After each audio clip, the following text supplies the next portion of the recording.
High, আজকে একটি blog করব। ফার্মিং টাইপের ব্লগ বলতে পারো, যে বাঙালির বাড়িতে যা যা চলে আর কি সবই দেখানোর চেষ্টা করব। দেখতে থাকো আর কি মজা করো।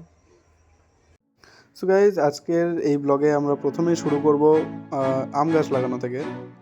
আম গাছ লাগানোর জন্য মাটি খুঁড়তে হবে। এবার মাটি খুঁড়েছি, বাবা এনেছে এদিকে ফার্টিলাইজার সার। এবার আম গাছটি দেখতেই পাচ্ছ, আমরা গাঁথা শুরু হয়ে গেছে। গাঁথার পরে আম গাছটি দেখে নাও কত সুন্দর লাগছে।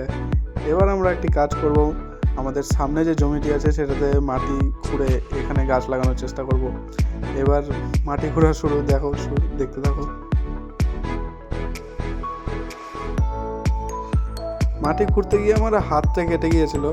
যাই হোক, আমরা স্নান টান করে রেডি। এবার আমরা একটু বেরোবো। প্রথমে মুখ চোখে একটু ক্রিম মেখে নিলাম, তারপরে প্যান্ট এবং জামা পরে রেডি হয়ে আমরা বেরোনোর জন্য প্রস্তুত।